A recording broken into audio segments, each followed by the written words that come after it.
The Void Strike Unit, an elite squad of alien soldiers, had long been hailed as one of the most advanced fighting forces in the galaxy. Their race, known for its technological superiority, had waged war for centuries. To them, conquest had become routine. Lesser civilizations fell with minimal resistance, barely understanding the extent of the threat before their demise. The aliens were methodical, calculating, and ruthless in their expansion.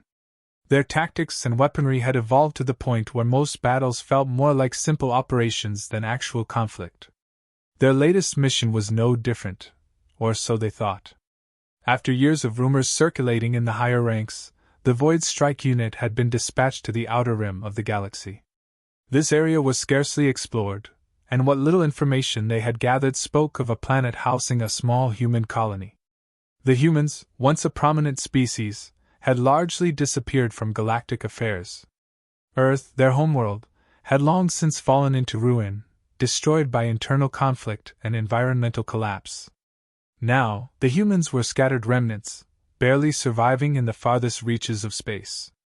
Despite the occasional tales of human resilience, most alien leaders dismissed them as exaggerated myths. To the Void Strike Unit, humans were an afterthought. Their weapons were outdated, their technology laughably primitive compared to the advancements of the alien race. If anything, this mission was considered a training exercise for the newer recruits, a chance for them to experience real-world operations without facing any true danger. The experienced soldiers scoffed at the notion that humans could pose a threat. The squad's journey to the planet was uneventful. Upon arrival, they observed a bleak, resource-poor world. The colony itself was a scattered collection of rundown structures, surrounded by farmland that seemed barely capable of sustaining life. Primitive machinery, rusted and worn, dotted the landscape. The alien commander, a seasoned veteran of countless campaigns, scanned the data feeds with growing disinterest. This mission was going to be even easier than expected. "Is this all they have?" one of the soldiers remarked, unimpressed. The commander nodded. "It seems so. There are few humans here, and from what we can gather, their population is disorganized. They likely don't even have the means to communicate with each other on a large scale. This should be over quickly." The aliens noted the humans' lack of any visible defenses. There were no fortifications, no military presence to speak of, and the machinery they possessed seemed antiquated. The humans appeared to be a broken, defeated race, scraping by on the last vestiges of their once great civilization. The alien commanders didn't bother to reconsider their plans. Why would they? With their advanced weaponry, shields, and superior tactics, they didn't see the need to devise anything beyond a simple occupation strategy. The plan was to send a few small scout units to surround the colony, monitor human activity, and secure the area with minimal confrontation. They would take control of the colony swiftly, perhaps extracting resources or using the planet as a staging ground for future operations. The commander issued orders with a calm, calculated tone. His soldiers responded with practiced precision, spreading out to begin the occupation. They were so certain of their success that the thought of a challenge didn't even cross their minds.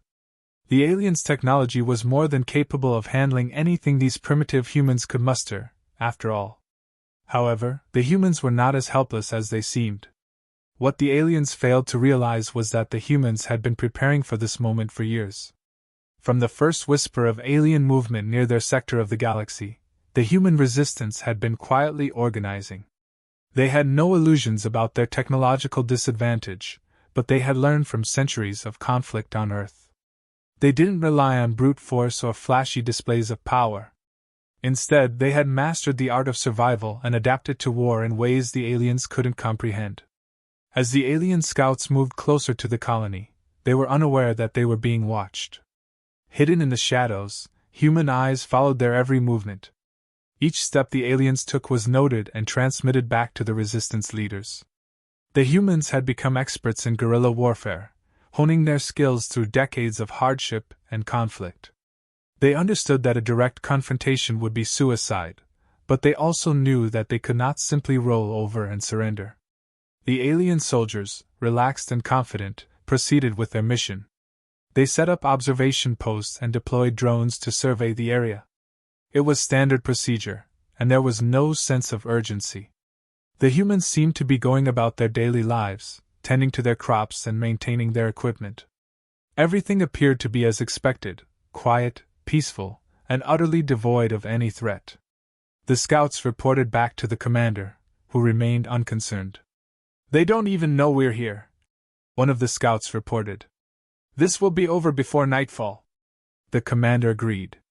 There was no reason to expect anything different.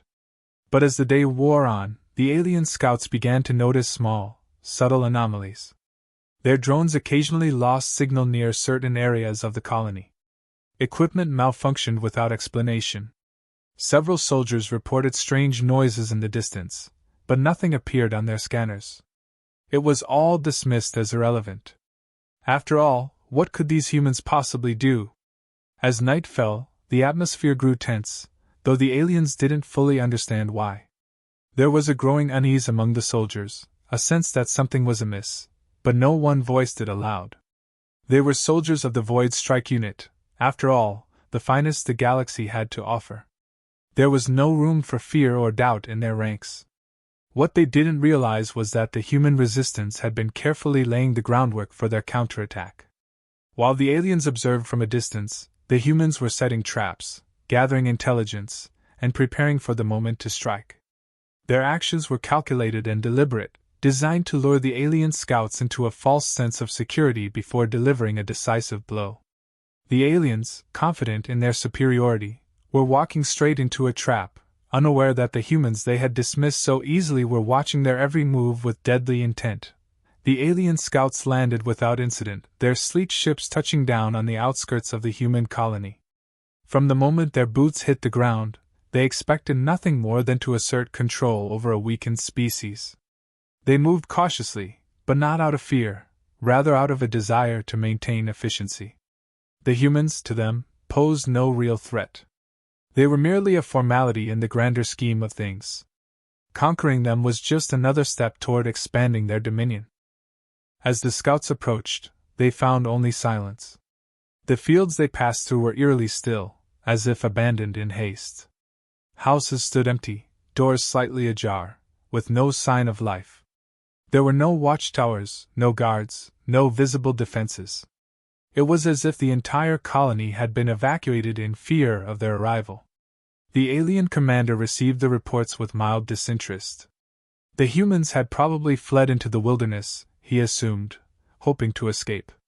There was no need to rush. They could be rounded up easily once the colony was secured.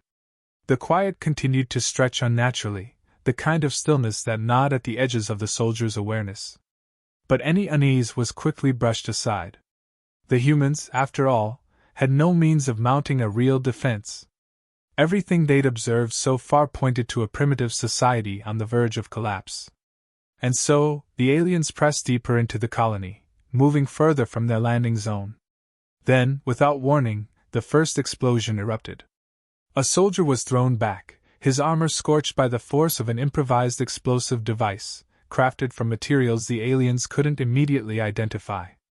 The detonation sent a ripple of confusion through the ranks. It wasn't the kind of precision strike they were used to facing. The blast was crude, messy, but effective enough to wound. The aliens' advanced sensors had failed to detect the trap. Before they could regroup, another explosion rang out, followed by a volley of arrows and crude spears. Alien soldiers stumbled, their reflexes delayed by the unexpected nature of the attack. They had assumed any resistance would be technologically inferior, and therefore easily neutralized.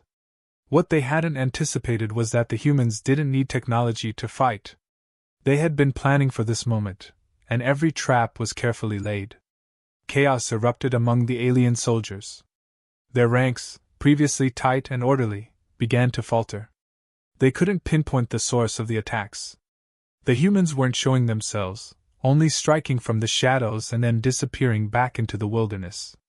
It was as if the landscape itself was attacking them, every rock and tree concealing a new danger.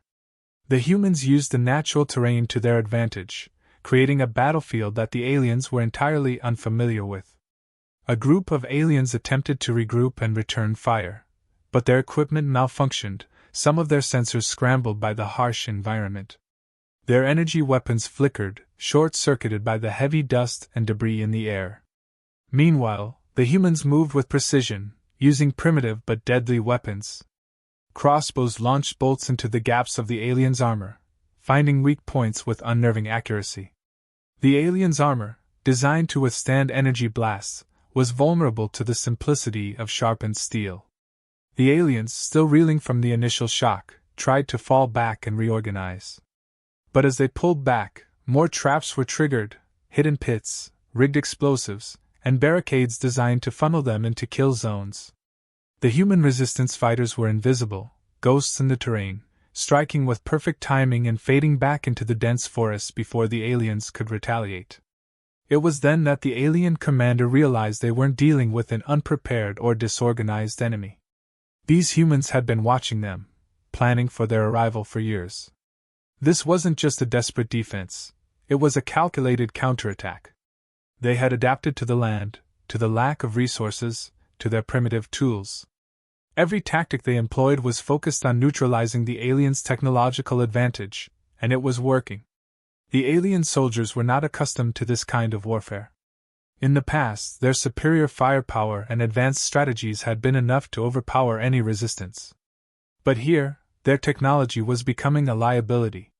Their drones were useless in the thick canopy of the forest, their armor too heavy for the terrain, and their weapons malfunctioning from environmental interference.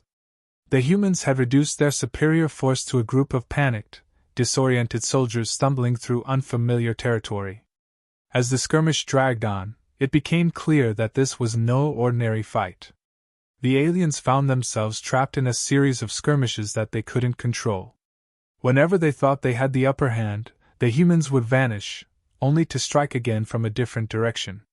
There was no front line, no clear enemy to engage, only shadows that moved faster than they could react.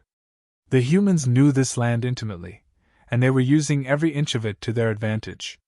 The alien commander, now fully aware of the situation's gravity, ordered his soldiers to form a defensive perimeter. He had hoped to secure the colony with minimal effort, but it was clear that these humans were far more dangerous than anticipated. What was supposed to be a quick, easy occupation had turned into a nightmare of guerrilla warfare. As the day gave way to night, the humans grew bolder. The attacks became more frequent, more precise. The aliens, now exhausted from hours of fighting an enemy they couldn't see, were being worn down. Their advanced technology meant nothing in the face of an enemy that refused to engage them directly. The humans were relentless, and with each passing hour, the aliens' casualties mounted. Desperation began to set in. The alien commander, for the first time in years, felt the sting of fear. He had led countless missions, conquered entire planets without breaking a sweat. But here, on this backwater colony, he was losing to a group of humans who didn't even have proper weapons. It was unthinkable. As darkness fell, the alien forces braced for another attack. They were surrounded, and they knew it. The humans, out there in the forest, were waiting for the perfect moment to strike again. The commander issued a final order, a full assault on the human positions. They couldn't afford to wait any longer. But the humans, hidden in the night, were ready. The alien commander, now reeling from the unexpected casualties, ordered a shift in tactics. What had begun as a routine occupation had turned into a humiliating disaster. He was no longer dealing with a scattered, primitive population. The humans had proven themselves far more resourceful and dangerous than anticipated. In response, the commander authorized the deployment of advanced technology. Drones equipped with thermal imaging, heat-seeking missiles, and jammers that would disrupt human communication networks were brought online. This wasn't going to be a fight anymore, it would be a systematic annihilation of the human resistance. With their drones sweeping the area, the aliens began to lock in on what they believed were human strongholds. In their arrogance, they assumed that with these new tools, they had once again regained the upper hand. They initiated a series of precision strikes, targeting specific areas where they believed human forces were hiding. Explosions lit up the night, sending debris into the air. Alien soldiers watched the destruction from a distance, certain that they had finally broken the humans' will to fight. But the humans were always one step ahead. They had anticipated the alien response, knowing that an escalation in technology would be the next move. Instead of retreating, the humans had taken the offensive. They began systematically sabotaging the alien technology. First, they targeted the drones. Using EMP-like devices fashioned from salvaged alien parts, they disabled the drones mid-flight, causing them to crash uselessly into the trees. Without their aerial advantage, the aliens were once again blind in the dense, unpredictable terrain. Communication jammers were also rendered useless. The humans had already switched to old-fashioned methods of communication: hand signals, messengers on foot, and coded signals. The aliens, expecting the humans to panic and scatter, were instead met with well-coordinated resistance. Decoys were set up to mislead the heat-seeking missiles. The aliens watched as their weapons locked onto what appeared to be human figures, only to realize too late that they had been tricked by cleverly placed dummies made to emit heat signatures. The missiles hit nothing of value. As the night deepened, the humans launched their counterattack. Under the cover of darkness, they moved like shadows, undetected by the aliens' now disabled technology. What the aliens had expected to be a straightforward victory was turning into chaos. The humans, armed with a mix of primitive weapons and stolen alien technology, struck with precision. They didn't engage in direct combat where they could be outgunned. Instead, they dismantled the alien forces piece by piece. The first targets were the alien communication arrays. Human fighters snuck behind enemy lines, disabling key equipment and severing the aliens' ability to coordinate their forces. Confusion spread quickly. Alien soldiers, used to relying on their superior tech, were now left without orders, struggling to adapt in the field. As communication broke down, the humans intensified their attacks, using guerrilla tactics to strike small groups of alien soldiers in rapid succession. Every move the aliens made was anticipated and countered. When they attempted to regroup in what they thought was a secure location, they found themselves walking into carefully laid traps. Explosives, primitive but effective, were triggered as they entered narrow passes. Ambushes from unseen positions decimated their ranks. The aliens, once an organized and disciplined force, began to fall into disarray. The human attacks were relentless. They didn't allow the aliens a moment to breathe, striking whenever they tried to regroup. The aliens' advanced weaponry, so effective in open warfare, was useless against an enemy that refused to engage directly. The humans were hitting the aliens where it hurt most, exploiting their over-reliance on technology. Without their drones, jammers, and guided missiles, the aliens were vulnerable, and the humans took full advantage of that weakness. Alien soldiers, used to fighting from a distance with overwhelming firepower, were suddenly forced into a type of combat they had never trained for. The terrain, unfamiliar and hostile, became their enemy. Equipment malfunctioned, soldiers became disoriented, and panic began to spread. What had started as a mission of occupation was rapidly becoming a desperate fight for survival. The alien commander, now isolated and unable to communicate effectively with his troops, was watching his carefully planned operation unravel before his eyes. Reports from the field were sporadic, and those that came in painted a grim picture. Entire squads were being wiped out by human attacks that seemed to come from nowhere.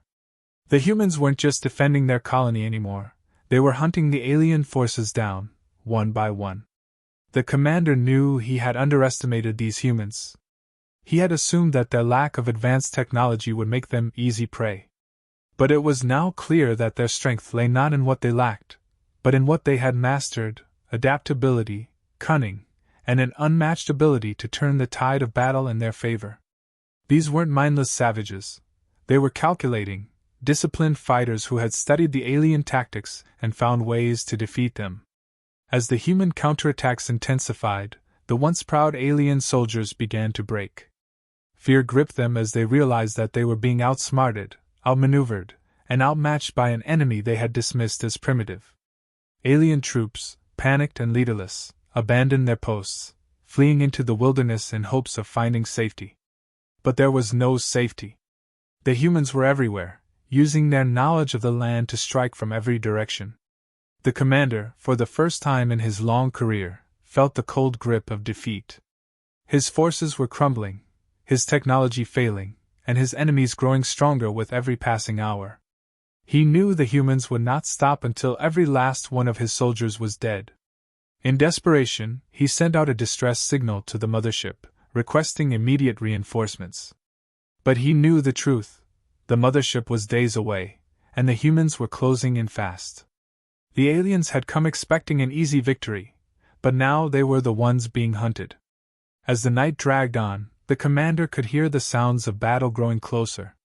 The humans were relentless, pressing their advantage, and the aliens were running out of options. What had once seemed like a minor skirmish had become a full-scale collapse of their entire operation. The alien forces were in complete disarray. What had started as a confident invasion had turned into a brutal lesson in survival. The elite squad, once numbering in the hundreds, was now reduced to a fraction of its original strength. Bodies of fallen soldiers were left behind, equipment abandoned in the frantic retreat. Their morale was shattered, and fear gripped the survivors as they realized they were no longer the hunters. They had become prey.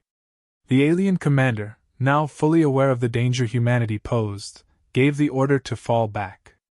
He had no other choice. What was left of his forces had to regroup, retreat to higher ground, and hope reinforcements could arrive in time. His plans for conquest were gone, replaced by the simple goal of survival. The humans had outwitted and outmaneuvered them at every turn. The commander knew the fight was no longer about capturing the colony. It was about escaping with their lives. But the humans didn't give them that chance. They relentlessly pursued the retreating aliens, picking them off one by one with terrifying precision. Each time the aliens tried to set up a defensive position, the humans would strike from an unexpected direction, using both primitive weapons and stolen alien technology. The aliens were forced to keep moving, never able to fully regroup or mount a proper defense. It wasn't just the efficiency of the humans that shocked the aliens, it was their sheer joy in the hunt. The more the aliens fought back, the more cunning the humans became. They adapted to every move, every countermeasure, with frightening speed. The humans seemed to thrive in the chaos of war, growing stronger with each skirmish, as if the violence itself fueled them. The alien soldiers, trained for structured combat with overwhelming firepower, had no answer for this kind of warfare. The commander watched in horror as his soldiers fell in waves. Each time he thought they had gained some ground, the humans would strike again, using traps, ambushes, and the very terrain against them. Every weapon the aliens had brought to subdue the humans was turned back on them, often in unexpected ways.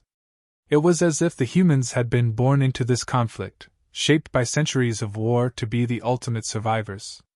The commander had fought many battles, but he had never seen anything like this. In the final hours, the humans closed in on what remained of the alien forces. There was no escape. The commander, flanked by his last remaining soldiers, found himself cornered by a group of human resistance fighters. It was a desperate moment. The alien forces still had the upper hand in terms of technology, but it didn't matter. The humans were too fast, too adaptive. They knew how to counter every move the aliens made before it even happened. The commander, exhausted and out of options, ordered his troops to fight to the last. He hoped that, somehow, their superior weaponry could make a difference. But it didn't. The humans, as they had done throughout the entire conflict, outsmarted them. They used decoys, surprise flanking maneuvers, and timed explosives to dismantle the alien defense. The final confrontation wasn't even close. The aliens, for all their technological advantage, were once again outmaneuvered and overwhelmed. As the last of his soldiers fell, the commander stood alone. He finally understood the truth. Humanity's deadliness didn't come from their weapons, their size, or their strength. It came from something far deeper, something the aliens had never encountered before. The humans' will to survive, their ability to adapt, and their capacity for relentless, brutal warfare was unmatched. They were not the galaxy's deadliest killers because of their technology or brute force. They were the deadliest killers because, in war, they were unbreakable. With his forces decimated and no hope of escape, the commander sent out one final message to the mothership, warning them of what they had encountered. He detailed everything: how the humans had outwitted their technology, how they had used primitive tools to devastating effect, and how they had turned the battlefield into their home. The commander's message was simple: these humans were not to be underestimated. They were the galaxy's ultimate survivors, and any future conflict with them would only end in disaster. The few alien survivors, battered and broken, retreated to their mothership. The battle was over, but its lessons would linger. The commander, now one of the few left alive, sat in silence as his ship ascended from the planet's surface. The fight had revealed the true nature of humanity. They weren't just fighters, they were predators, shaped by centuries of conflict, driven by an instinct to survive at any cost. In his final report, the commander warned the rest of the galaxy. The humans were unlike any species they had ever encountered. They didn't need the most advanced technology or the largest armies. Their strength came from something far more dangerous: their ability to thrive in war, to turn chaos into opportunity, and to strike with lethal precision when least expected. As the alien commander reflected on the devastation his forces had suffered, he understood that the galaxy would never be the same. Humanity had shown its true face, and it was far more terrifying than any myth or legend. The commander knew that the galaxy, once confident in its dominance, would now have to reckon with a new reality. The humans, once dismissed as a primitive species, had proven themselves to be the deadliest killers the galaxy had ever seen. And they weren't going to stop.